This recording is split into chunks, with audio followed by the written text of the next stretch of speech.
सभी का स्वागत है सी न्यूज़ भारत में। नमस्कार, मैं हूं रत्ना। वक्त हो गया महाराष्ट्र बुलेटिन का। बात होगी पुणे की, जहां ट्रांसजेंडर समुदाय द्वारा जोरदार विरोध प्रदर्शन किया गया। साथ ही बात होगी संभाजीनगर की, जहां बारापुला गेट के पास एक भयानक हादसे में 2 पहिया चालक की मौत हो गई। तमाम खबरों पर विस्तार से चर्चा करेंगे।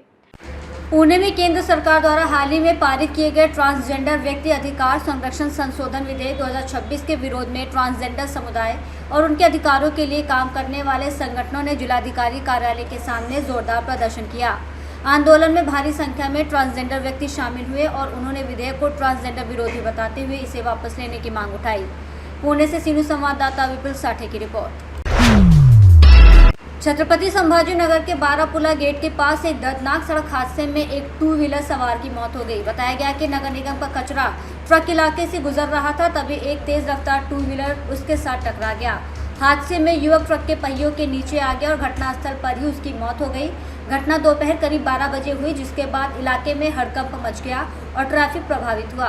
पुलिस ने मौके पर पहुंचकर जांच शुरू कर दी है। छत्रपति संभाजीनगर से सी न्यूज़ संवाददाता कैमरामैन सचिन भंडारे की रिपोर्ट। छत्रपति संभाजीनगर जिले के कन्नड़ तालुका के मुंगसापुर गांव में पपीते की बिक्री को लेकर हुए विवाद ने सनसनी मचा दी है।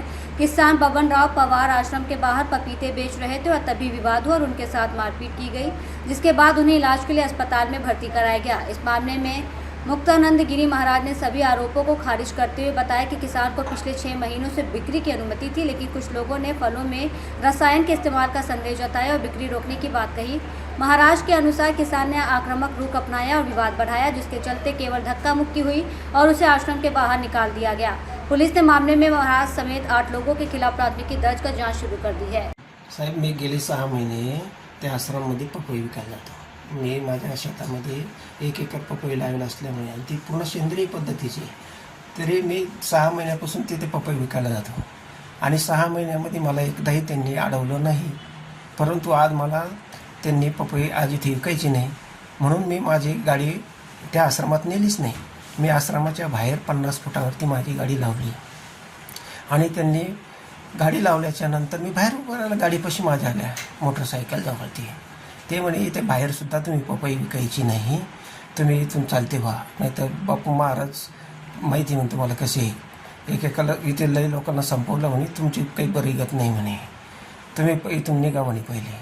म्हणलं ठीक आहे भाऊ मी आणि त्यांनी हे करत असताना त्यांनी माझे 3 कॅरेट पपईचे उखलले माझ्या गाडीवरून आणि ते आश्रममध्ये घेऊन गेले आणि मी म्हणलं घेऊन जा भाऊ तुम्हाला न्यायची।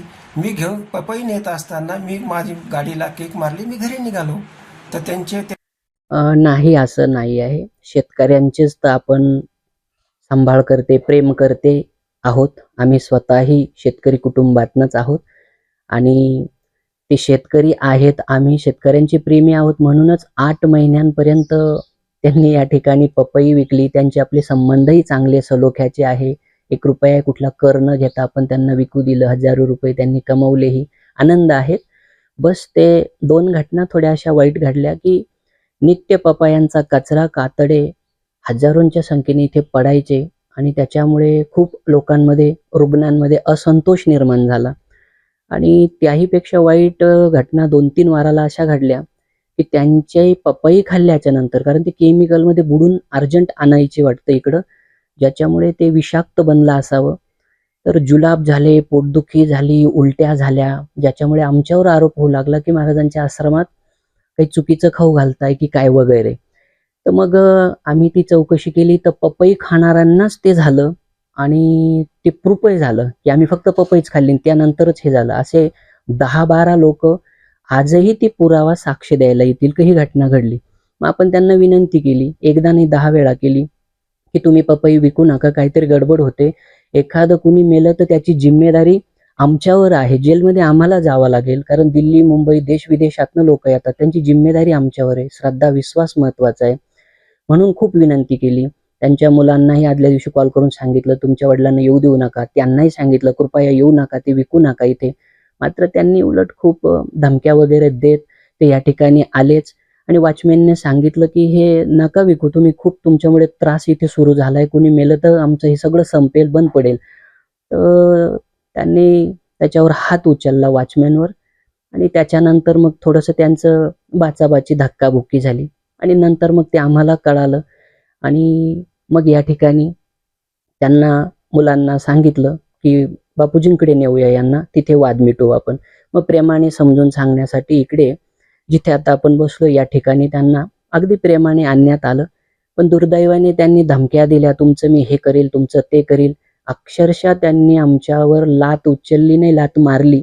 आणि त्यावेळी जे आमचे भक्त आहे सगळे, त्यांना स्वाभाविक आहे, गुरुला लात मारली, शिवेगाळ केली, अशा वाईट गोष्टी, धमक्या दिल्या, आश्रम बंद पडेल असं केल्यानंतर त्यांना थोडंसं दुःख झालं, मनात वाईट वाटलं. त्याच्यातनं फक्त धक्काबुक्की झालेली, बाकी हाणमार झाली वगैरे हा प्रकार अजिबात नाहीये. पाठीला उठलेले वळ वगैरे ते खोटे आहेत.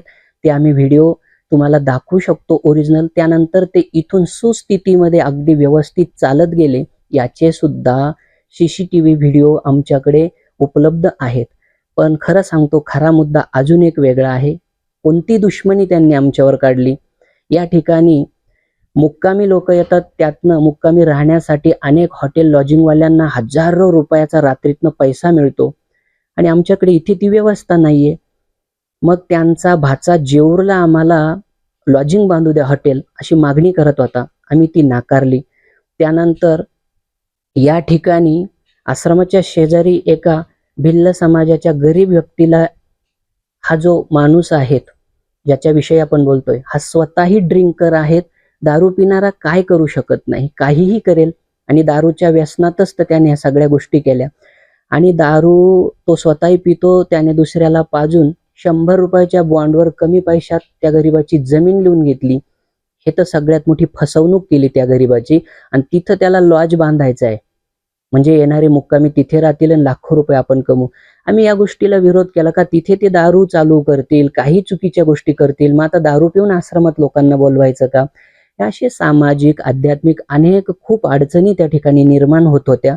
म्हणून त्याच्यातनं समजून सांगताना आम्ही विरोध केला की हे अजिबात करू नका. त्याच्यातनं शेवटी त्यांनी शिवीगाळ करत इथून निघून गेले आणि त्याचा मामा भाच्यांनी बदला अशा पद्धतीनं घेतला की मीडियाला इकडे तिकडे खोट्या गोष्टी सांगितल्या, चक्क खोटे वळ पाठीवर निर्माण केले निशाण आणि सगळीकडे बदनाम करण्याचा प्रयत्न केला. पण सत्य कधीही लपत नाही.